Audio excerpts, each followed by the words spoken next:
Good morning everyone. Class 11 बच्चों, हम आपका थर्मोडायनेमिक्स चैप्टर कर रहे थे और उसमें हमने वर्क एंड एनर्जी हम कर चुके थे।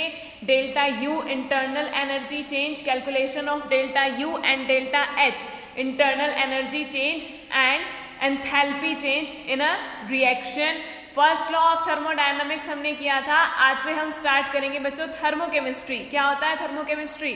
Thermochemistry is a branch of physical chemistry which deals with energy changes, which deals with energy changes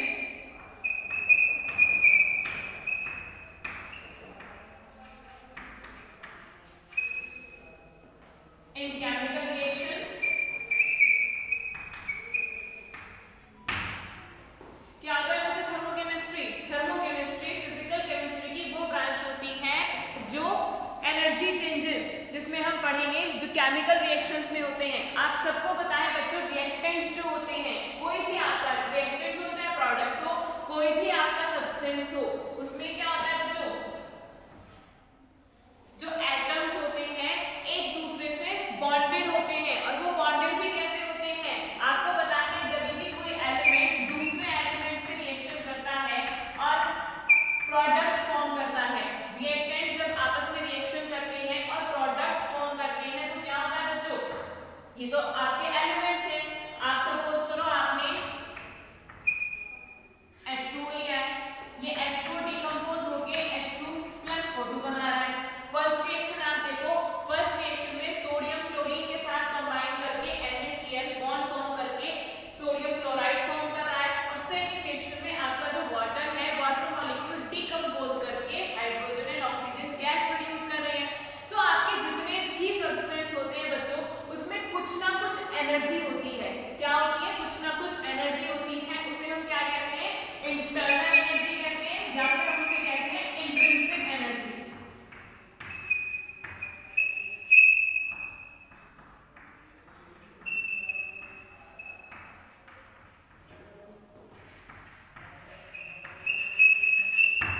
क्या कहते हैं बच्चों? इंटरनल एनर्जी कहते हैं या फिर कहते हैं इंट्रिंसिक एनर्जी। ये जो मैटर में इंटरनल एनर्जी या इंट्रिंसिक एनर्जी होती है, जब आपका कोई भी रिएक्टेंट प्रोडक्ट फॉर्म कर रहा होता है, तो जो आपके रिएक्टेंट्स होते हैं उसके जो बॉन्ड्स होते हैं वो क्या होते हैं? ब्रेक डाउन होते हैं। उसके बॉन्ड जब टूटते हैं और ब्रेक डाउन होने के बाद क्या होता है बच्चों? न्यू बॉन्ड्स का फॉर्मेशन होता है। और वो न्यू बॉन्ड कैसे फॉर्म होते हैं? जो आपके एलिमेंट्स होते हैं उनमें रीअरेंजमेंट होता है, रीएडजस्टमेंट होता है। रीएडजस्टमेंट होता है जब तो आपका नया प्रोडक्ट फॉर्म होता है। जब जो आपके पुराने एलिमेंट्स होंगे उनके बॉन्ड्स ब्रेक डाउन होंगे और वो एलिमेंट दूसरे एलिमेंट के साथ कंबाइन करके प्रोडक्ट का फॉर्मेशन करेंगे। सो क्या होगा? बॉन्ड्स का रीएडजस्टमेंट ही तो होता है, जिससे क्या होते हैं? नए प्रोडक्ट फॉर्म होते हैं। सो किसी भी रिएक्शन में क्या होता है बच्चों? जो प्रोडक्ट फॉर्म होते हैं, या तो हीट क्या होती है? इवॉल्व होती है, वरना हीट क्या होती है? एब्सॉर्ब होती है। सो केमिकल रिएक्शन में हीट इवॉल्व कैसे हुई और हीट एब्सॉर्ब कैसे हुई? सो ये किसकी वजह से होता है बच्चों? ये होता है इस इंटरनल एनर्जी और इंट्रिंसिक एनर्जी की वजह से, जो सब्सटेंस के अंदर और मैटर के अंदर ऑलरेडी प्रेजेंट होती है। तो जब कोई भी रिएक्टेंट ब्रेक डाउन करेगा, रीएडजस्टमेंट होगा बॉन्ड्स का, तो ये इंटरनल एनर्जी ही क्या होती है बच्चों? उस रिएक्शन में यूज की जाती है। ये इंटरनल एनर्जी क्या होती है बच्चों? या तो आपकी रिएक्शन में हीट इवॉल्व होगी, वरना आपकी रिएक्शन में हीट एब्सॉर्ब होगी। कैसे होगी? जो चेंज होता है किसमें? इंटरनल एनर्जी में चेंज होता है, जिसकी वजह से इंट्रिंसिक एनर्जी में चेंज होता है, जिसकी वजह से आपकी रिएक्शंस में क्या होता है? केमिकल रिएक्शंस में हीट इवॉल्व होती है, वरना फिर हीट एब्सॉर्ब होती है। सो बच्चों, सपोज करो आपके पास रिएक्टेंट्स हैं और वो रिएक्टेंट्स क्या कर रहे हैं? आपस में कंबाइन करके क्या बना रहे हैं? प्रोडक्ट का फॉर्मेशन कर रहे हैं। क्या कर रहे हैं बच्चों? प्रोडक्ट का फॉर्मेशन कर रहे हैं। So if U1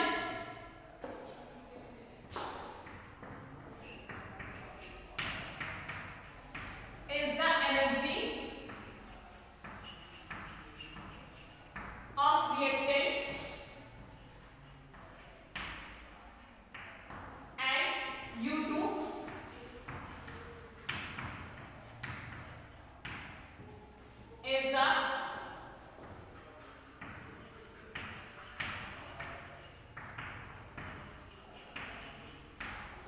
energy of product.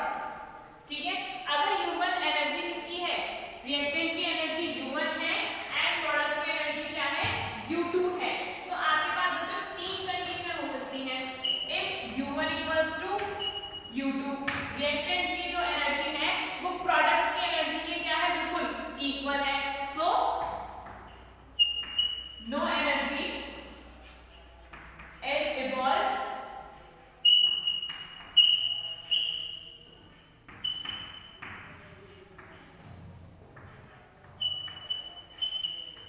In the reaction.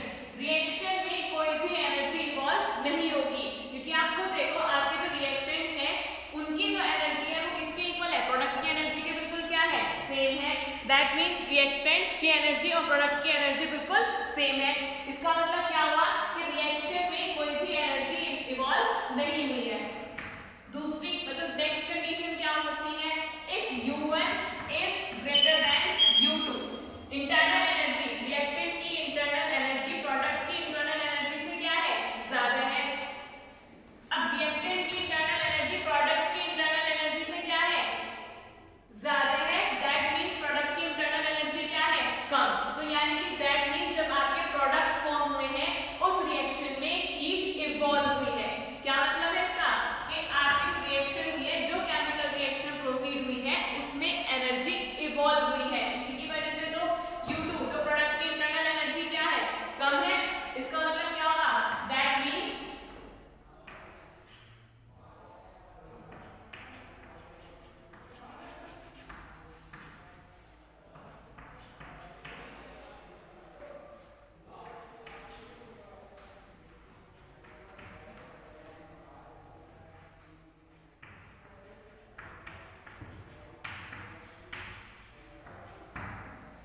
Chemical reaction में एनर्जी क्या हुई है, इवॉल्व हुई है। नेक्स्ट कंडीशन क्या हो सकती है बच्चों, if U1 is smaller than U2। इसका मतलब क्या होगा कि जो इंटरनल एनर्जी है प्रोडक्ट की वो ज्यादा है और जो इंटरनल एनर्जी है रिएक्टेंट की वो क्या है, कम।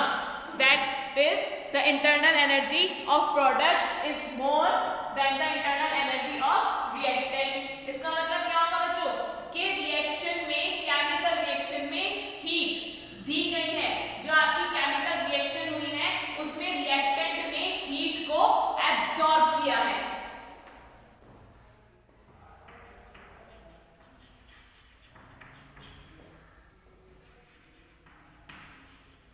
सो इसका मतलब क्या हुआ, energy is absorb in the reaction और केमिकल रिएक्शन, कि आपकी जो रिएक्शन है उसमें रिएक्टेंट ने हीट को एनर्जी को एब्सॉर्ब किया है, जिसकी वजह से जो इंटरनल एनर्जी है प्रोडक्ट की वो किससे ज्यादा है, रिएक्टेंट से ज्यादा है।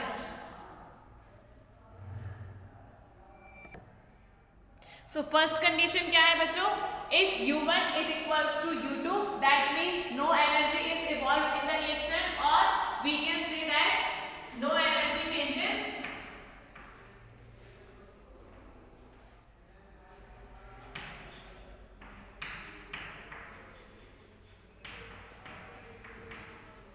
occurs in the reaction. Next is if U1 is greater than U2, so जो difference होगा बच्चों U1 minus U2, इसका मतलब क्या होगा कि जो इंटरनल एनर्जी है रिएक्टेंट की वो ज्यादा है और जो प्रोडक्ट की इंटरनल एनर्जी है वो क्या है, कम है। प्रोडक्ट की इंटरनल एनर्जी कम है तो इसका मतलब क्या होगा कि आपकी केमिकल रिएक्शन में जो केमिकल रिएक्शन प्रोसीड हो रही है उसमें हीट क्या हुई है बच्चों, इवॉल्व हुई है। तो यहाँ पे आप कह सकते हैं हीट इज इवॉल्व।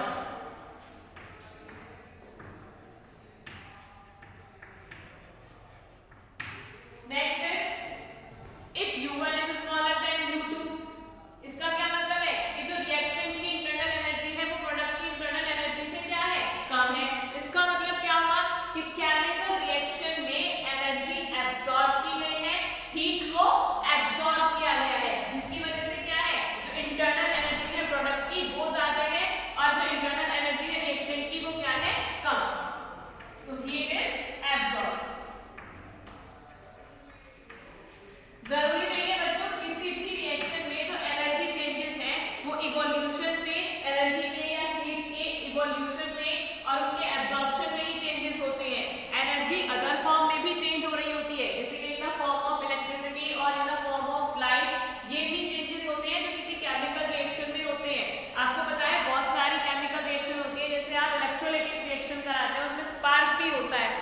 इलेक्ट्रिसिटी और लाइट की फॉर्म में भी एनर्जी चेंजेस होते हैं किसी रिएक्शन में।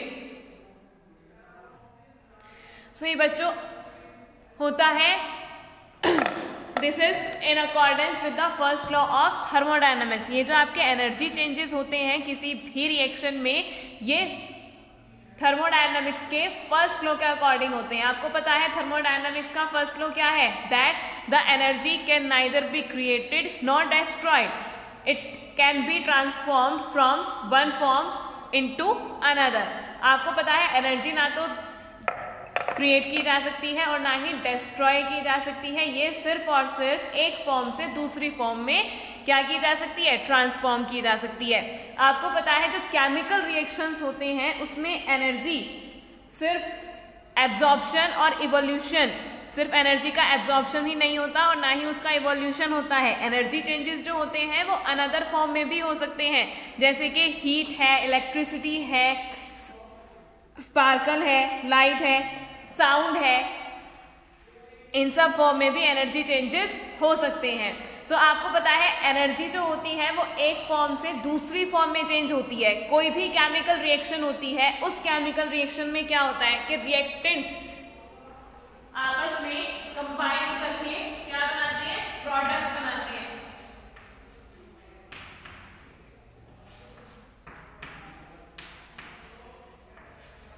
तो बच्चों जब रिएक्टेंट आपस में कंबाइन करके क्या बनाते हैं, प्रोडक्ट बनाते हैं, तो आपको पता है रिएक्टेंट के जो एटम्स होते हैं एक दूसरे से आपस में बॉन्डेड होते हैं। तो रिएक्टेंट के बॉन्ड टूटते हैं, रिएक्टेंट में जो एटम्स प्रेजेंट होते हैं उनके बीच के बॉन्ड क्या होते हैं, ब्रेक डाउन होते हैं, जब तो प्रोडक्ट बनता है। जब रिएक्टेंट के एटम्स के जो रिएक्टेंट के जो एटम्स होते हैं उनके बीच के बॉन्ड क्या होंगे, ब्रेक होंगे, तभी तो प्रोडक्ट फॉर्म होगा। और प्रोडक्ट में क्या होता है, प्रोडक्ट में नए बॉन्ड्स का फॉर्मेशन होता है, प्रोडक्ट में नए बॉन्ड्स बनते हैं। सो जो बच्चों एनर्जी चेंजेस होते हैं किसी भी रिएक्शन में, उससे हम किसे डिनोट कर सकते हैं, delta U equals to UP minus UR. आपको पता है डेल्टा यू क्या है, इंटरनल एनर्जी चेंज, और यूपी क्या है, internal energy of product, and UR क्या है, internal energy of reactant.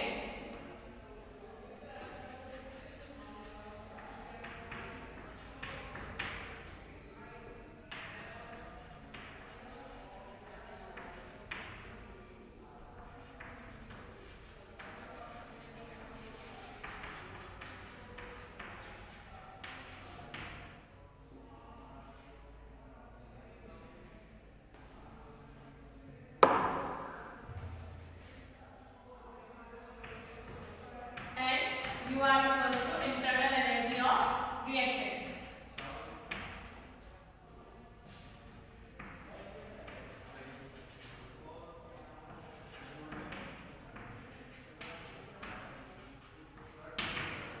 And delta U is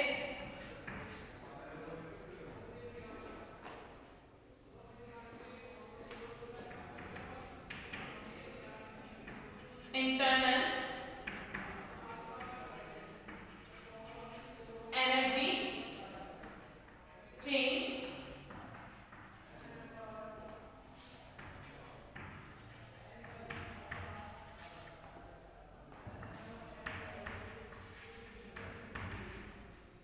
in a chemical reaction। Delta U क्या होता है, internal energy change in a chemical reaction.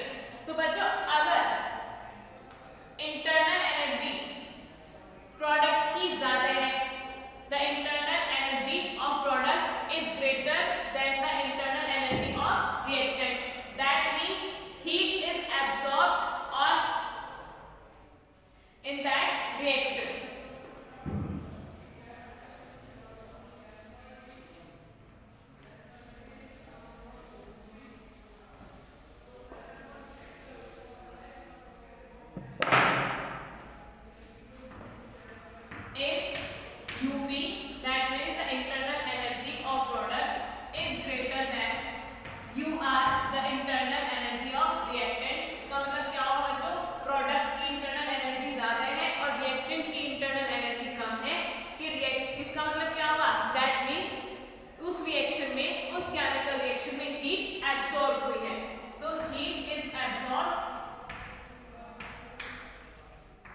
Chemistry है, इसमें आप पढ़ोगे, अब आप जितनी भी आपकी केमिकल रिएक्शंस होती हैं उसमें heat of formation, heat of formation क्या होगी कि प्रोडक्ट को फॉर्म करने में जितनी भी हीट क्या हुई है बच्चों, या तो एब्जॉर्ब हुई है या फिर हीट इवॉल्व हुई है। इसलिए हम यहाँ पे पर्टिकुलर एब्जॉर्ब या इवॉल्व टर्म का यूज नहीं करेंगे, हम इसमें इन्वॉल्व टर्म का यूज करते हैं, ठीक है। सो बहुत सारे पर्टिकुलर रिएक्शंस होते हैं बच्चों, आपको क्लास में बताया था, heat of atomization, heat of formation,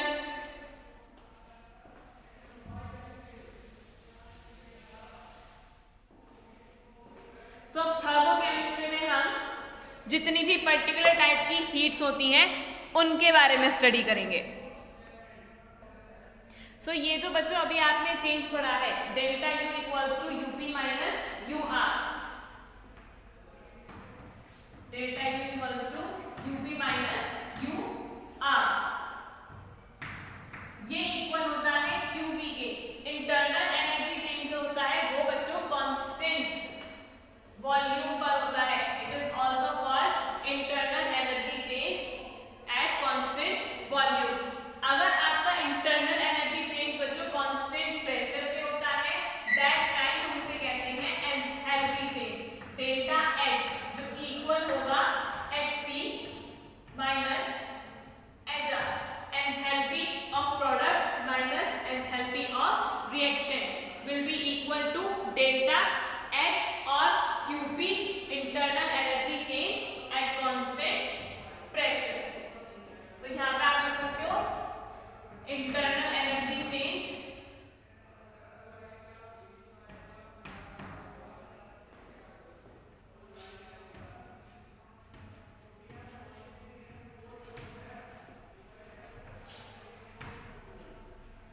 eight constant volume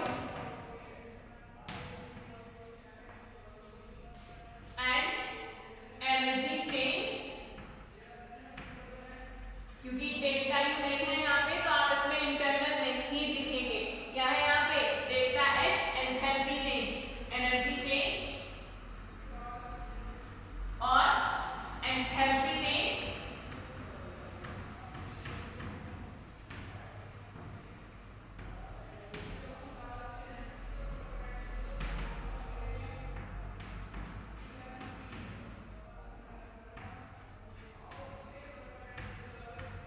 at constant pressure. So बच्चों दो टाइप की रिएक्शन होती हैं, अभी आपने पढ़ा है कि केमिकल रिएक्शन में हीट इवॉल्व भी होती है और केमिकल रिएक्शन में हीट एब्सॉर्ब भी होती है। तो बच्चों वो केमिकल रिएक्शन जिसमें हीट एब्सॉर्ब होती है उन्हें कहते हैं एंडोथर्मिक रिएक्शन, और वो केमिकल रिएक्शन जिनमें हीट इवॉल्व होती है उसमें उन्हें हम क्या कहते हैं एक्सोथर्मिक रिएक्शन।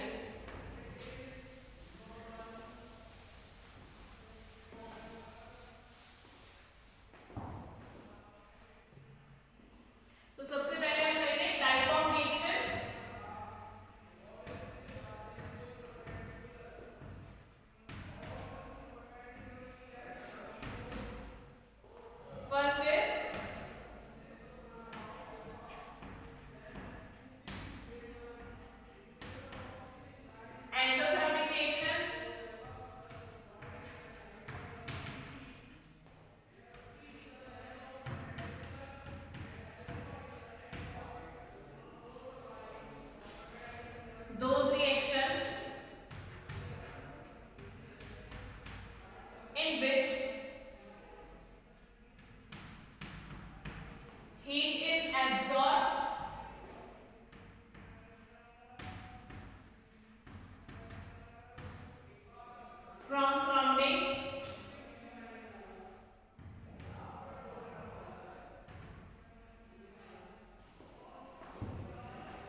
तो बच्चों आंसर किसमें आएगा, प्लस में या माइनस में?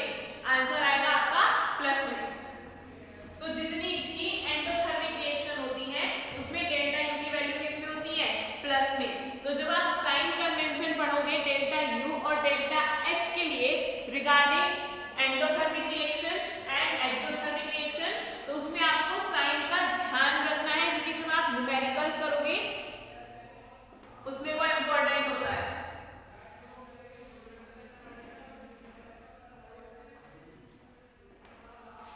डेल्टा एच क्या होता है बच्चों, क्या होगा डेल्टा एच एंडोथर्मिक रिएक्शन के लिए Hp minus Hr, enthalpy of product minus enthalpy of reactant. Endothermic reaction है, हीट एब्सॉर्ब हो रही है, सिंपल सी बात है। अगेन जो प्रोडक्ट की एंथैल्पी होगी वो किससे ज्यादा होगी, रिएक्टेंट की एंथैल्पी से, और आंसर आपका किसमें आएगा, प्लस में।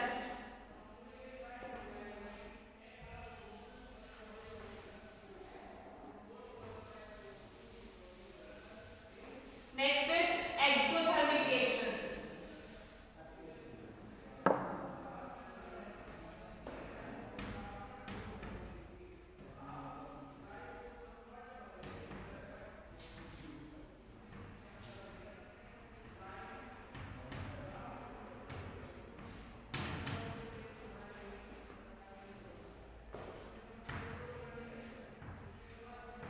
Those reactions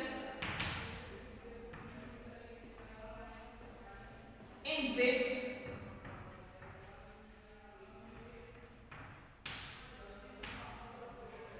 heat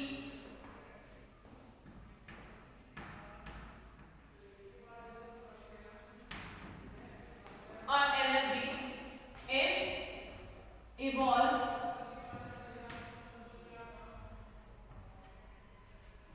those reactions in which heat or energy is evolved,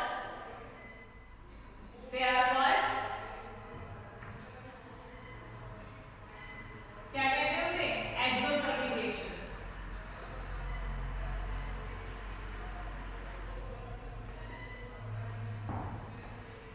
ऐसी रिएक्शंस को क्या कहते हैं बच्चों, एक्सोथर्मिक रिएक्शन।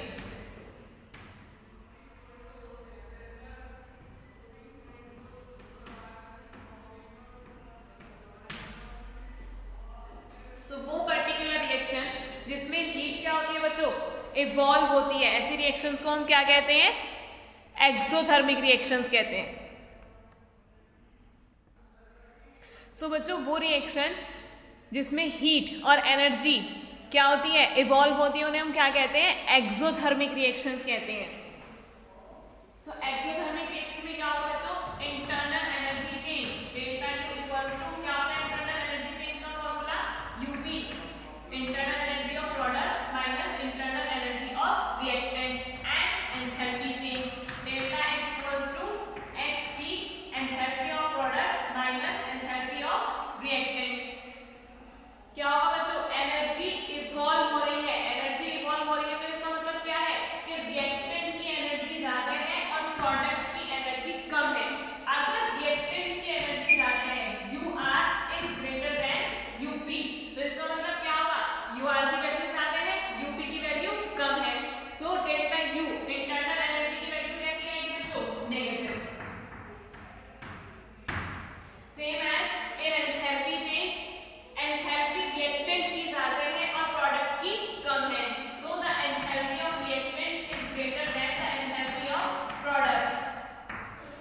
तो रिएक्टेंट की ज्यादा है बच्चों वैल्यू, प्रोडक्ट की कम है, सो वैल्यू कैसी आएगी एंथैल्पी चेंज की, नेगेटिव। सो जो एक्सोथर्मिक रिएक्शंस होती है बच्चों, एक्सोथर्मिक रिएक्शन में इंटरनल एनर्जी चेंज और एंथैल्पी चेंज दोनों क्या होते हैं, नेगेटिव। तो ये थी endothermic reaction and exothermic reaction. Endothermic reactions क्या होती है, those reactions which takes place by the absorption of energy are called endothermic reaction. और एक्सोथर्मिक रिएक्शंस क्या होती है, those reactions which takes place with the evolution of heat are called exothermic reactions. यानी कि वो रिएक्शंस जिसमें heat evolve होती है उन्हें हम क्या कहते हैं, एक्सोथर्मिक रिएक्शन कहते हैं। डेल्टा यू और delta H, delta U internal energy change की जो वैल्यू होती है एंडोथर्मिक रिएक्शन में वो क्या होती है, positive, and positive. But in exothermic reaction, the value of delta U and the value of delta H both are negative. दोनों क्या होते हैं? नेगेटिव होते हैं.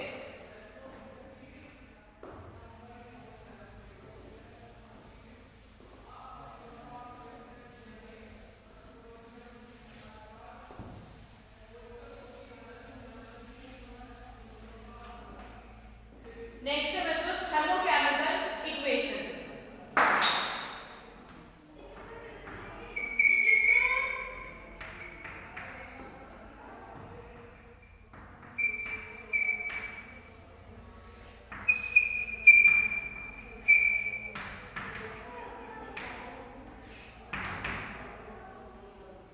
थर्मोकेमिकल इक्वेशन आपको पता है बच्चों, जो केमिकल इक्वेशन होती है उसमें क्या होता है? हीट चेंज होता है किसी भी केमिकल रिएक्शन में.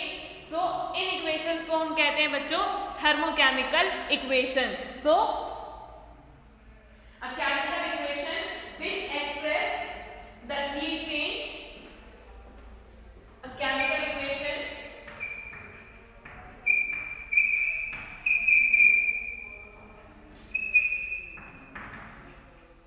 which express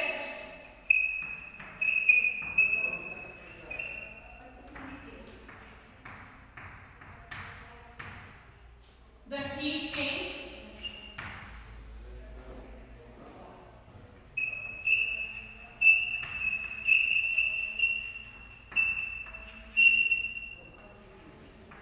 during a chemical reaction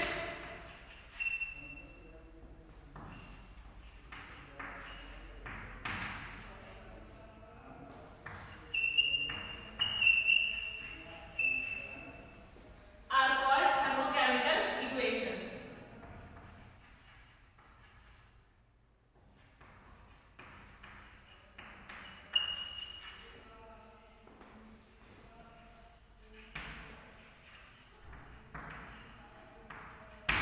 So वो केमिकल इक्वेशन जिसमें आप हीट चेंज को एक्सप्रेस करते हैं उसे हम क्या कहते हैं?